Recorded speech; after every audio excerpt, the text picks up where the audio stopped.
Hello बच्चों, let us see the question. So this is a comprehension based question जहाँ पे comprehension में हमें क्या बताया गया है, हाइब्रिडेशन के बारे में थोड़ा सा इंट्रोडक्शन दिया गया है। कहा गया है the concept of redistribution of energy in different orbitals of an atom associated with different energies to give new orbitals of equal or sometimes non-equal energy oriented in space in definite direction is called hybridization and formed new orbitals are called hybrid orbitals।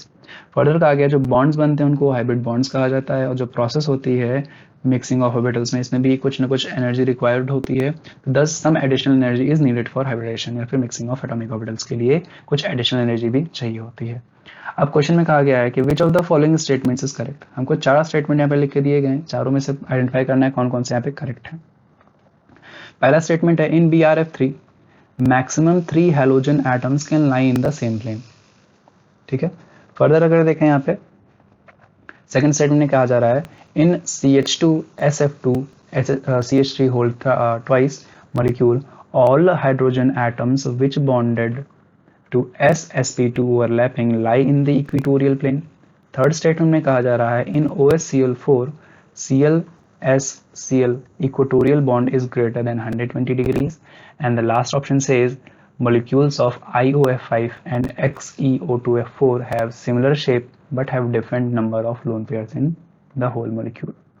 तो चारों statements को हम एक बार study करेंगे बच्चों, फिर देखेंगे। पहले स्टेटमेंट की बात करेंगे तो पहले स्टेटमेंट में क्या कहा है बच्चों, BrF3 की बात की गई। BrF3 कैसा होगा, Br के वैलेंस शेल में कितने इलेक्ट्रॉन्स होते हैं, 7 होते हैं, 1 2 3 4 5 6 एंड 7। फिर क्या होगा, इस पास 3 बॉन्ड पेयर हो जाएंगे, 3 फ्लोरीन एटम्स हैं तो 3 बॉन्ड पेयर हो जाएंगे, 2 लोन पेयर बच जाएंगे ना इसके पास फिर, यानी कि इसका जो स्टेरिक नंबर होगा वो होगा 2 lone pair plus 3 bond pair यानी कि 5। और 5 स्टेरिक नंबर अगर आता है तो इसका जो हाइब्रिडाइजेशन होगा दैट विल बी क्या होगा, this will B sp3d। This will B sp3d। sp3d means क्या, sp3d होगा क्या इसके पास, इसका sp3d नहीं होगा, इसका होगा dsp3 होगा। इसका क्या होगा, dsp3 होगा। और यानी कि इसका जो हम बोलें जो ज्योमेट्री होगी दैट विल बी क्या हो जाएगी, ठीक है BrF3 की बात कर रहे हैं हम। हाँ ओके, तो यहाँ पे क्या हो जाएगा, this will B TBP geometry. TBP geometry trigonal bipyramidal geometry होनी चाहिए थी इसकी। अब ट्राइगोनल बाइपिरामिडल ज्योमेट्री कैसी होगी BrF3 की, तो Br यहाँ पे होगा। ठीक है, और होना कैसा चाहिए था, 2 एक्सियल हो जाएंगे ब्रोमीन्स, एक और इक्वेटोरियल में रहेगा, और यहाँ पे क्या होगा, 2 यहाँ पे लोन पेयर रहेंगे, 2 यहाँ पे क्या रहेंगे, लोन पेयर रहेंगे। ठीक, तो यहाँ पे ये ज्योमेट्री हमारी एक्सपेक्टेड थी, but due to lone pair repulsions, यहाँ पे लोन पेयर का रिपल्शन लगता है तो ये बॉन्ड हमारा शिफ्ट हो जाता है इधर, और जब शिफ्ट होगा तो ये अपनी ओरिजिनल पोजीशन को छोड़कर यहाँ पे कैसा किधर पहुँच जाएगा, ये कुछ थोड़ा सा बेंट हो जाएगा, ऐसा क्या हो जाएगा, बेंट हो जाएगा। ठीक है, बट क्वेश्चन में क्या पूछा गया है कि maximum 3 halogen atoms can lie in the same plane. 3 halogen atom यहाँ पे क्या जो है सेम प्लेन में लाई कर सकते हैं, तो यहाँ अगर हम देखेंगे तो यहाँ पे क्या होगा, ये हमारा स्टेटमेंट क्या हो जाएगा, इनकरेक्ट हो जाएगा। क्यों इनकरेक्ट होगा, क्योंकि यहाँ पे हम देखेंगे अगर एक प्लेन हम पास कराते हैं, अगर हम क्या करेंगे, एक प्लेन अगर हम पास कराएंगे, एक मिनट, अगर एक प्लेन हम यहाँ पे कुछ ऐसा पास करा देते हैं तो यहाँ पे हम क्या देखेंगे, जो 4 हेलोजेंस हैं, all 4 halogen atom can lie in the same plane. तो क्या हो जाएगा फिर, all 4 halogen atoms can lie, sorry lie है not tie, can lie in the same plane. ठीक है, तो पहला स्टेटमेंट में क्या था, 3 हेलोजन की बात हो रही, तो पहला तो इनकरेक्ट हो गया। दूसरे स्टेटमेंट की बात करें, दूसरा स्टेटमेंट क्या कह रहा है, in CH2 SF2 CH3 whole thrice. इसके स्ट्रक्चर की बात करें कैसा होगा, CH2 देन यहाँ पे C ने डबल बॉन्ड बनाया हुआ है S के साथ, और यहाँ पे 2 हाइड्रोजन जुड़े हुए हैं। फर्दर क्या है, यहाँ पे फ्लोरीन है, एंड यहाँ पे क्या है, 2 CH3 भी जुड़े हुए हैं इसके साथ। ठीक है ना, क्वेश्चन में क्या कहा गया है, all molecule all hydrogen atom which are bonded to ssp2 overlapping। ssp2 overlapping कहाँ हो रही है, ssp2 overlapping कहाँ हो रही है, हाइड्रोजन का s होगा और कार्बन का क्या होगा, sp2 होगा, यही तो तो sp2 कार्बन यहाँ पे कहाँ पे दिख रहा है, ये जो कार्बन ये तो sp3 हाइब्रिडाइज्ड है, यानी कि ये कार्बन हमारा कौन सा sp2 है डबल बॉन्ड वाला। तो यहाँ पर बोल रहे हैं कि ये जो दोनों जो हाइब्रिड ऑर्बिटल्स हैं, दोनों जो हाइड्रोजन्स हैं, सॉरी ये दोनों जो हाइड्रोजन्स हैं, इनमें कहा जा रहा है लाई इन दी इक्वेटोरियल प्लेन, लाई इन दी इक्वेटोरियल प्लेन। तो ये क्या हो जाएगा, हमारा स्टेटमेंट इनकरेक्ट हो जाएगा। क्यों इनकरेक्ट हो जाएगा, क्योंकि ये हमारा कहाँ लाई करता है भैया, ये लाई करता है हमारा एक्सियल प्लेन में लाई करता है। तो यहाँ पे क्या बोलेंगे हम, द हाइड्रोजन एटम्स, इसके ये जो इक्वेटोरियल प्लेन मैंने बनाया है इसके परपेंडिकुलर प्लेन में ये जो है दोनों हाइड्रोजन एटम्स लाई करेंगे। The hydrogen atoms bonded through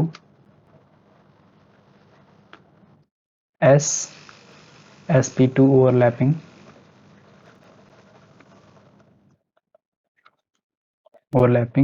lies in the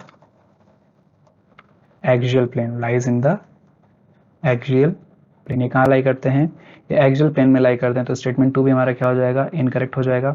third statement की अगर बात करें, थर्ड स्टेटमेंट में क्या दिया गया है, इन OHCl4 Cl सल्फर Cl यानी क्लोरीन सल्फर क्लोरीन का जो बॉन्ड है ये कहा गया है 120 डिग्री से ग्रेटर है। तो OHCl4 का स्ट्रक्चर कैसा होता है, यहाँ पे सल्फर होगा central atom, it make double bond with oxygen.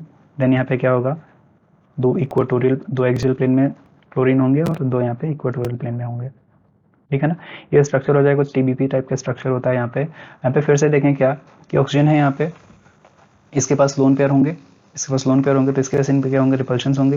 Repulsions होंगे तो इसका जो बॉन्ड एंगल हमारा क्या होना चाहिए था, यहाँ पे क्या कहा जा रहा है कि इक्वेटोरियल बॉन्ड की बात की जा रही है। इक्वेटोरियल मतलब कि इस बॉन्ड की बात की जा रही है। तो ये जो बॉन्ड एंगल हमारा अगर यहाँ पे लोन पेयर ना होता तो 120 डिग्री होता, ठीक है। जो परफेक्ट TBP ज्योमेट्री होती है उसमें 120 डिग्रीज होता है, बट क्योंकि यहाँ पे लोन पेयर है तो क्या होगा, यहाँ पे रिपल्शंस होंगे। और ड्यू टू रिपल्शंस ये बॉन्ड क्या होगा, शिफ्ट होगा अंदर की ओर, ये भी शिफ्ट होगा अंदर की ओर। तो इनका जो बॉन्ड एंगल होगा हम कहेंगे क्या, bond angle decreases. Bond angle क्या हो जाएगा, डिक्रीजेस फ्रॉम 120 डिग्री। 120 डिग्री से क्या हो जाएगा, ये कम हो जाएगा, 120 डिग्री से कम हो जाएगा। और क्वेश्चन में क्या कहा गया था, it is greater than 120 degree. तो ऑप्शन सी भी हमारा क्या हो जाएगा, इनकरेक्ट हो जाएगा। लास्ट ऑप्शन बचता है कि molecules of IOF5 and XeO2F4 have similar shape but have different number of lone pairs in the whole molecule. तो बात कर लेते हैं इनकी बात कर लें अगर हम। सबसे पहले में क्या दिया है, IOF5 दिया है और हमें XeO2F4 दिया है। IOF5 की अगर बात करें तो I के पास क्या होते हैं, 7 इलेक्ट्रॉन्स होंगे वैलेंस, 1 2 3 4 5 6 एंड 7। इसने क्या किया हुआ है, IOF5 का स्ट्रक्चर कैसा होगा, एक तो इसने जो है डबल बॉन्ड बनाया हुआ ऑक्सीजन के साथ, देन 5 और होंगे, 1 2 3 4 एंड 5, ठीक है ना। यानी कि इसका स्टेरिक नंबर कितना आएगा, स्टेरिक नंबर इसका आएगा 1 2 3 4 5 and 6। Steric number is equals to 6। और स्टेरिक नंबर अगर 6 होता है तो जो हाइब्रिडाइजेशन आएगा दैट विल बी sp3d2। यानी इसका शेप कैसा होगा, ऑक्टाहेड्रल शेप होगा इसका। कोऑर्डिनेशन नंबर 6 है वैसे भी इसका, तो क्या होगा, ऑक्टाहेड्रल शेप ही आएगा।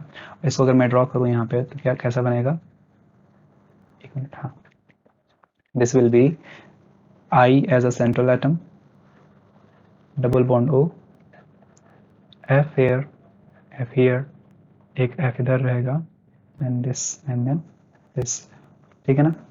ये हमारा ऑक्टाहेड्रल ज्योमेट्री हो गई। लोन पेयर्स देखें तो ऑक्सीजन के पास क्या होंगे, 2 लोन पेयर होंगे।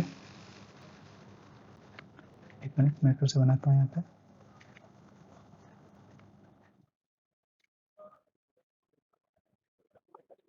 क्लोरीन के पास कितने होते हैं, 3 लोन पेयर होंगे, कि एक ही बॉन्ड पेयर इसके पास, 1 2 3 लोन पेयर होंगे इधर। इसके पास भी क्या होंगे, 3 होंगे।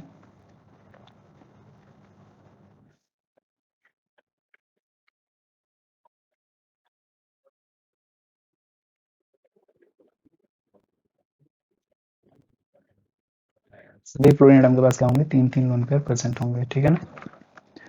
इसको मैं और डार्क कर देता हूँ थोड़ा, ओके। इसी तरह अगर हम बात करेंगे इसकी, जो हमारा दूसरा कंपाउंड है XeO2F4, तो ये भी क्या होगा, ये भी ऑक्टाहेड्रल ज्योमेट्री रखेगा। ये भी क्या रखेगा, ऑक्टाहेड्रल ज्योमेट्री रखेगा, दोनों ही रखेंगे क्योंकि कहा भी गया है सिमिलर शेप होता है इनका। ठीक है, स्टेटमेंट ये इतना पार्ट हमारा करेक्ट है।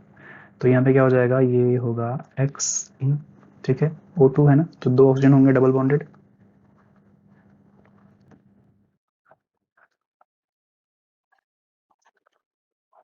और 4 फ्लोरीन एटम्स, 4 यहाँ पे क्या होंगे, फ्लोरीन एटम्स होंगे।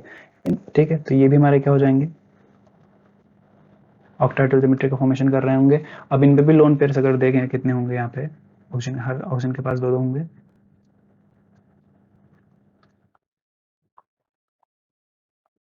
फ्लोरीन के पास 3 होंगे।